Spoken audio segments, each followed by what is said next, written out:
माननीय उपाध्यक्ष महोदय, जे आदरणीय श्री विपिन परमार जी ने जे स्वास्थ्य संस्थानों के ऊपर और आदर्श स्वास्थ्य संस्थान के ऊपर जो चर्चा लाए हैं उसमें बोलने के लिए मैं खड़ा हुआ हूं। आपने समय दिया। भवानी जी का विचार बहुत अच्छा है। 2 मिनट बैठो। बड़े अच्छे तरीके से सरकार के पक्ष को रखते हैं और बहुत सी बातें इनकी अच्छी भी हैं जिनसे हमें भी प्रेरणा मिलती है। अच्छी बातें करते हैं, लेकिन ये जो फाइटर नहीं है, अब ये टाइटर हैं। फाइटर नहीं रहे, आप टाइटर हो चुके हैं। टाइट, बिल्कुल टाइट हैं।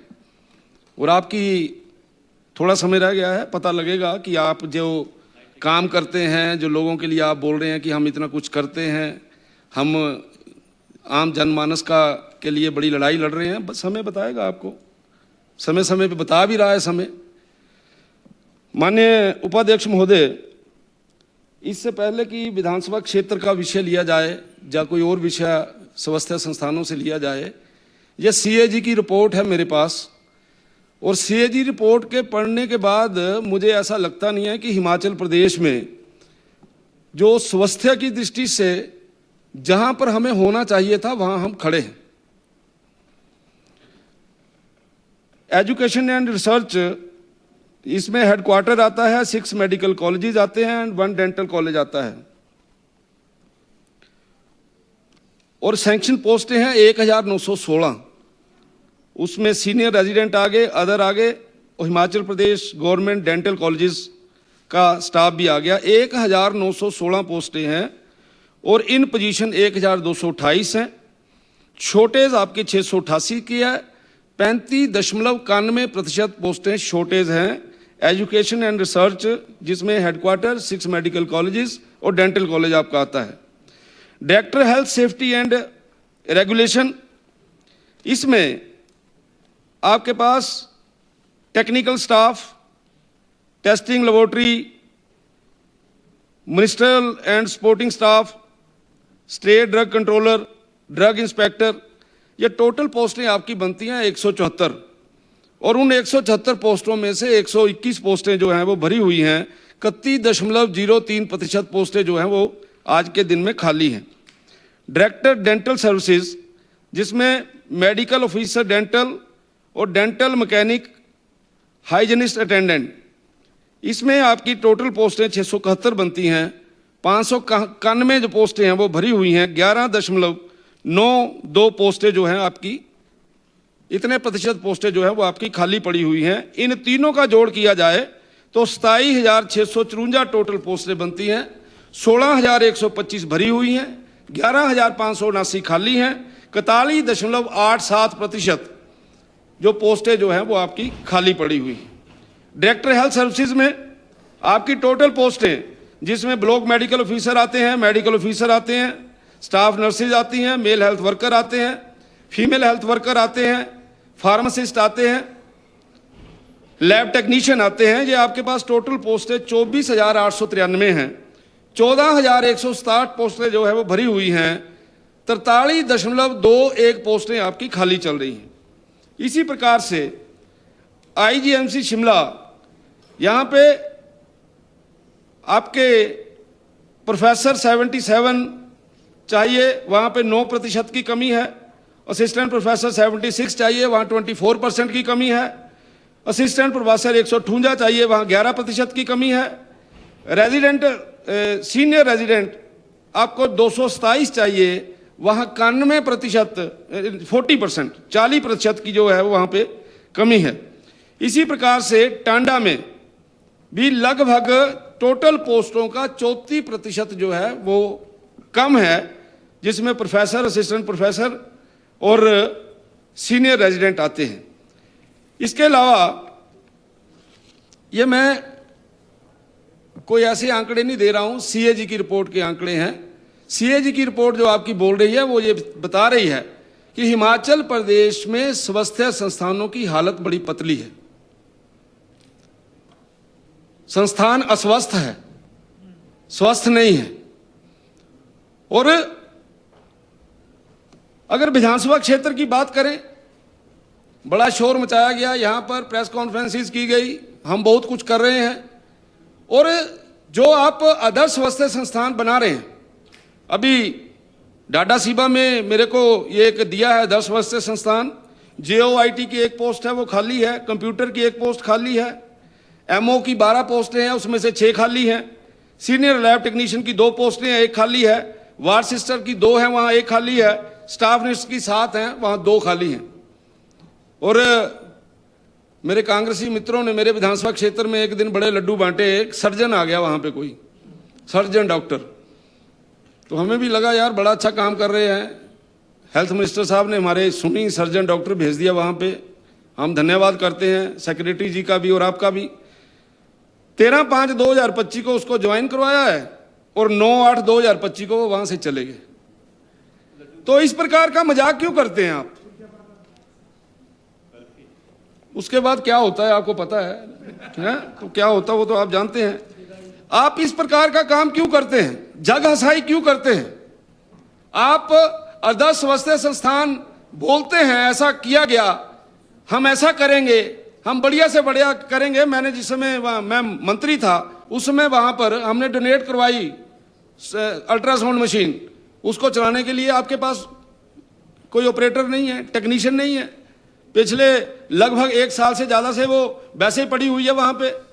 भाई उसको ले जाओ, कहीं और ले जाओ जहां पे आपके पास टेक्नीशियन है, और डाडा सीबा के अंदर। और इसी तरीके से इसी स्वास्थ्य संस्थान में हेल्थ एजुकेटर 1 होना चाहिए, वेकेंट है। फीमेल हेल्थ सुपरवाइजर 1 चाहिए, वेकेंट है। OTA 1 चाहिए, वेकेंट है। स्वीपर 4 चाहिए, 1 भी नहीं है। क्या करेगा वो स्वास्थ्य संस्थान जहां पे सफाई करने के लिए व्यक्ति ही नहीं है आपके पास? तो ये हालात है आपके स्वास्थ्य संस्थान के, आदर्श स्वास्थ्य संस्थान। क्या ऐसे संस्थानों को आदर्श स्वास्थ्य संस्थान कहते हैं क्या? और CHC रक्कड़ में MO की 4 पोस्टें हैं, वहां 2 भरी हुई हैं। वार्ड सिस्टर की 1 पोस्ट है, 1 खाली है। इसी तरीके से CHC कस्बा कोटला में भी MO की 2 पोस्टें हैं, 1 खाली है। डेंटल की 1 पोस्ट है, वो खाली है। क्लर्क वहां नहीं है, रेडियोग्राफर वहां नहीं है। और 35 सब सेंटर है वहां पे। उन 35 सब सेंटरों में से 32 मेल हेल्थ वर्कर में से 2 हैं, 32 मेल हेल्थ वर्कर में से 2 हैं, और 36 फीमेल हेल्थ वर्कर में से 5 हैं। आप बताइए मुझे कैसी स्वास्थ्य से करेंगे आप? कैसे स्वस्थ करेंगे? ये पता नहीं आप क्या लिखी जा रहे हैं, इतना लंबा चौड़ा लिख रहे हैं। ये तो किताब बन गई होगी कल की मंत्री जी, इतना ज्यादा लिख रहे हैं।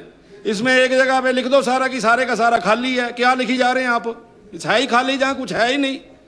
इसलिए इन स्वास्थ्य संस्थानों को सुधार कैसे किया जा सकता है, इसके ऊपर सरकार चिंता करे। सरकार तो बड़ी बड़ी तैयारी तो करने दो, आप तैयारी भी नहीं करने दे रहे मंत्री जी को। हैं जी, तैयारी तो करने दो मंत्री जी को।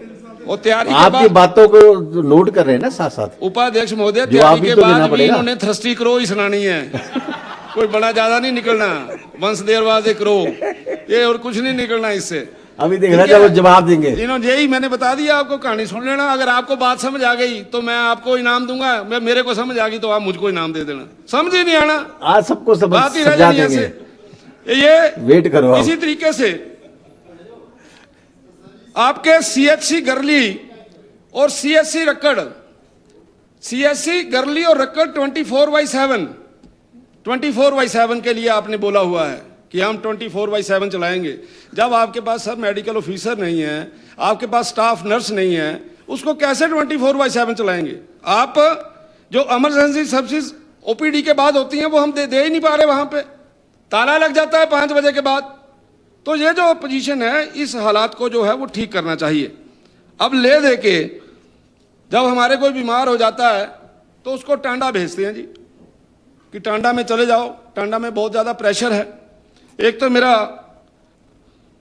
पहला निवेदन आपसे ये है कि डायलिसिस के बहुत से पेशेंट जो हैं वो टांडा के अंदर जाते हैं, उसकी डिटेल मैं बाद में दूंगा। लेकिन एक मेरा निवेदन है, आदरणीय मंत्री महोदय, आप एक काम करिए, राजनीति से ऊपर उठ के करिए। मेरे को छोड़ो, बहन जी का हॉस्पिटल है देरा के अंदर, जो इनके विधानसभा क्षेत्र के अंदर आता है, आप वहां पे एक डायलिसिस की व्यवस्था कर दीजिए। इतना बुरा हाल है वहां पे। बहन जी बोला तो है, मैं भी वही बोल रहा हूँ, आपकी सपोर्ट कर रहा हूँ बहन जी, आपकी सपोर्ट कर रहा हूँ मैं, आपके लिए बोल रहा हूँ। मेरे को मत दो डाडा सिबा में, देरा में आ जाएगा तो वो भी पास ही है। डाडा सिबा और देरा में कोई ज्यादा अंतर नहीं है। और ये आप नहीं समझेंगे, असली भाई मैं ही हूं आपका। अब टांडा में अगर किसी ने किडनी ट्रांसप्लांट करना है तो उसका 60,000 रुपया खर्च होता है। अगर पेशेंट को बाहर कहीं करना पड़ता है तो उसको 8 लाख रुपए से लेकर 12 लाख रुपए तक देना पड़ता है। और आपकी टांडा की हालत क्या है?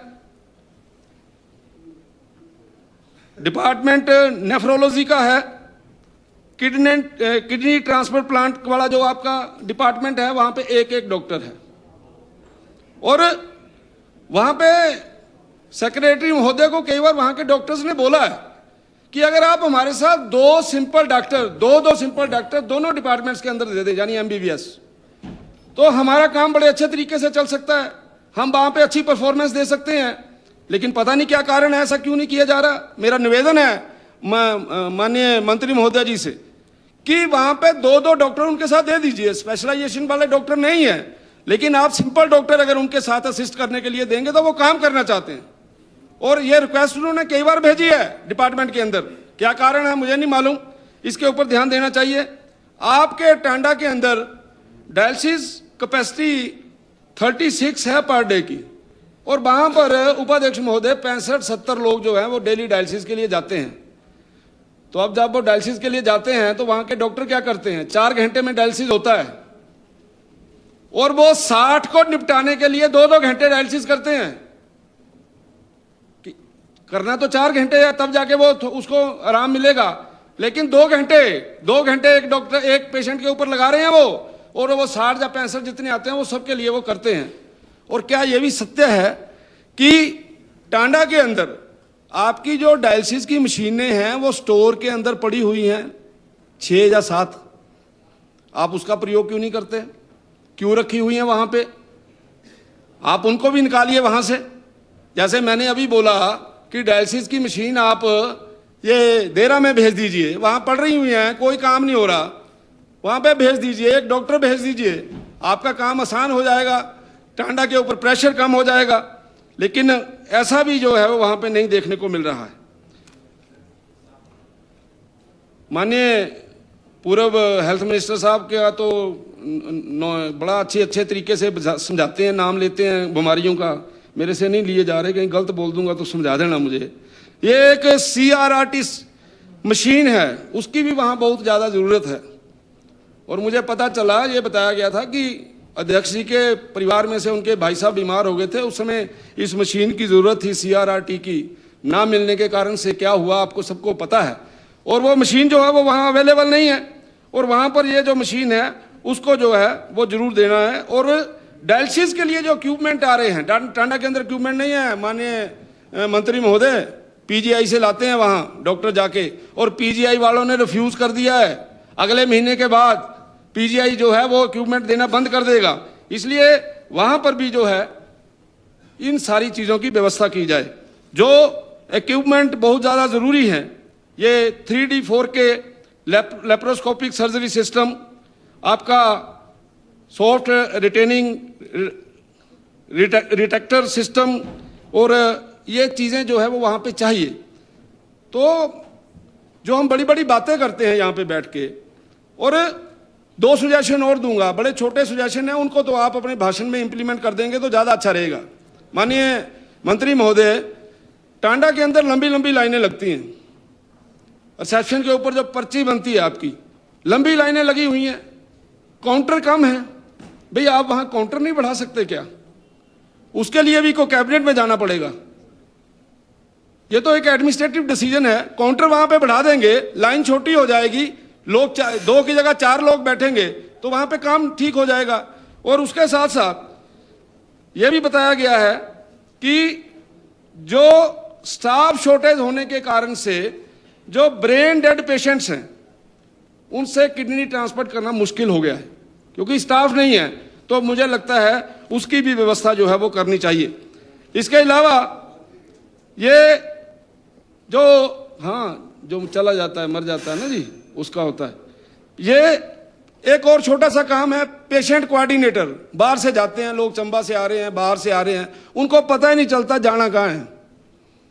तो अगर आप वहां पे पेशेंट कोऑर्डिनेटर एक आउटसोर्स के ऊपर लगाएंगे, उसको ट्रेन करेंगे, और कोई गरीब आदमी को ये बता देगा कि फलाने कमरे में जाना है, वहां पे वो डॉक्टर मिलेंगे, उससे भी लोगों को बहुत बड़ी राहत मिलने वाली है। जो पेशेंट के साथ लोग आते हैं, उनके रहने के लिए व्यवस्था ठीक नहीं है। वहां पे BHEL ने पैसा दिया था वहां पे बिल्डिंग बनाने के लिए, रैन बसेरा बनाने के लिए। आधी बिल्डिंग बनी हुई है और आधी बिल्डिंग का वो पिलर खड़े हैं पर बिल्डिंग नहीं बनी हुई। मेरा ये निवेदन है कि ये जो मैंने वैल्यूएबल सजेशंस आप लोगों को दिए हैं और जिन जिन चीजों का हल हो सकता है, अगर देरा में आप कुछ करेंगे तो उस तरफ का प्रेशर कम हो सकता है।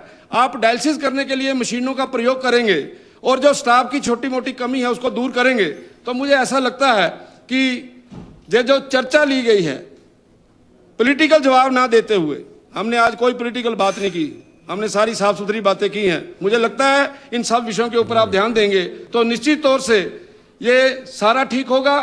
हिमकेयर जिसकी जान निकाल दी है उसको ठीक करिए, सहारा के बारे में सोचिए, इन सारी चीजों के बारे में आप सोचेंगे तो निश्चित तौर से लोग, जो आपके ऊपर से विश्वास उठ गया है पूरे हिमाचल प्रदेश के लोगों का, जो हिमाचल प्रदेश के लोग अपने घरों में बैठे हैं पूरे तैयार होके कि कब हमारे प्रिय विधायक कांग्रेस के आएंगे तो उनकी हम बिल्कुल तसल्ली कराएंगे। उससे बचने के लिए अच्छा काम करिए ताकि संस्थान जो है वो सुदृढ़ हो सके।